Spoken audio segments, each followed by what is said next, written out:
Welcome to He Changed the World from Forest Baptist Church, a series of talks about Jesus Christ from Mark's Gospel, recorded by me, David Last.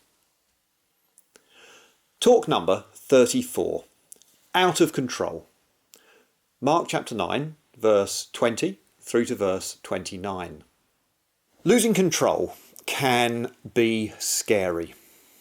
We become ill, lose charge of our body or mind, and in floods worry. Or our temper is triggered and we are frightened of what we might do.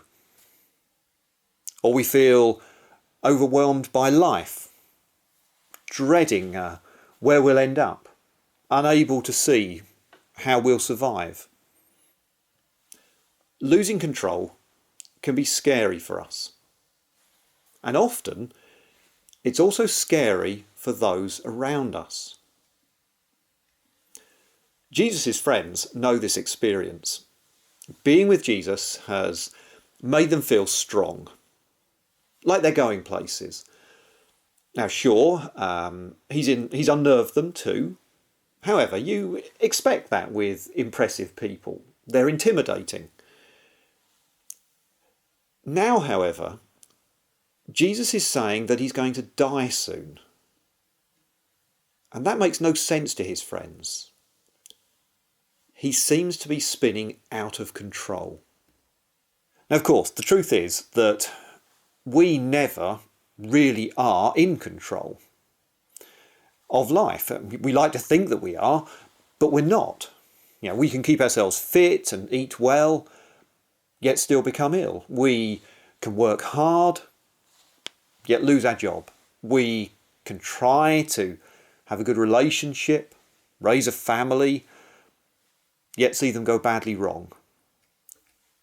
We can create a nice life, but see it ruined by the society where we live becoming a mess. Through history, across the world, human beings like you and me have found that we never really are in control of life. But God is. And Jesus' words have been saying that. He knows that really he is losing control. Not of his mind, the way his friends fear, but of his life. Others will soon arrest him, hurt him, kill him, and nothing he can say or do will prevent that. Yet, he's not frightened. Jesus fully trusts God to bring good out of this. God is in control. So Jesus doesn't fear the way his friends do. And that's made plain by an incident which takes place. Whilst Jesus has been away, his team have been confronted with a hard situation. A desperate father with a lad, with a son who suffers terrible fits, came to them, the team. And with Jesus absent, the team tried to help the lad, to do what they'd seen Jesus do before. Yet nothing changed. And now, with Jesus back, the boy is just rolling violently on the floor. However, Jesus doesn't immediately help. He simply asks questions about the lad's condition, which just leaves the father frantic. If you can help, he says, do something. It's a prayer many of us have said to God. When life has spun out of control, if you're there, do something. And then, when nothing has happened, we've wondered if God was listening, or whether God is powerless, or whether God doesn't care, or whether God just doesn't exist. Jesus sees the same dilemma in the man's wide eyes. If you can, he says, if you can help, everything is possible for him who believes. Those words aren't just for the father, but also for Jesus' friends. They so fear losing him. They can't imagine his death being anything other than total disaster.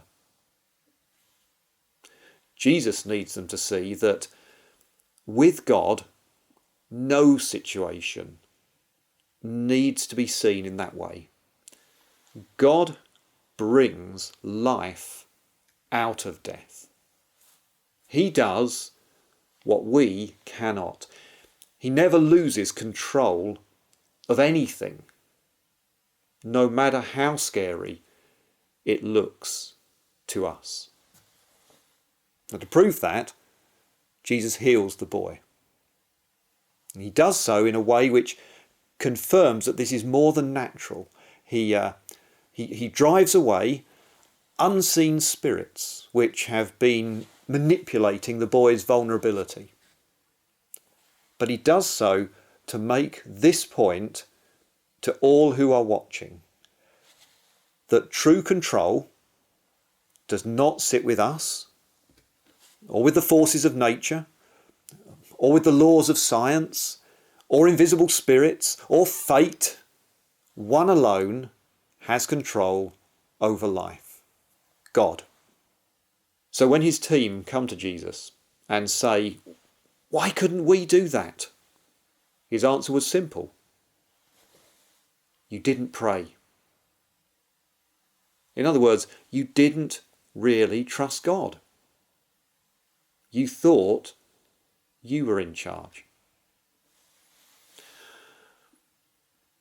What do you think? Have you prayed prayers which seemed pointless? That God didn't hear, didn't care, or wasn't there? So you gave up on him. Jesus tells us to do the opposite with those moments. In those times, God is actually asking for our faith, that we would place our trust fully in him, no matter how dark it gets. Jesus did, and was proven right to do so. Not easily. He would become, like the lad on the ground, writhing in pain, darkness, and loss of control when they killed him on a cross of wood. Yet beyond that death, he lived again as God promised. There is life beyond our dark places, life beyond death, if we listen to and learn from Jesus how to put our faith truly in God. Thanks for listening. I hope you'll return for the next video, but before this one finishes, you've got a chance to hear the Bible passage read out. So listen to this true story and then take up Jesus' suggestion. Pray.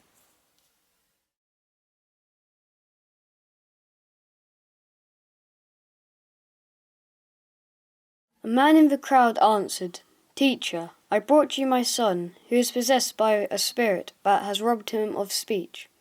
Whenever it seizes him, it throws him to the ground. He foams at the mouth, gnashes his teeth, and becomes rigid. I asked your disciples to drive out the spirit, but they could not."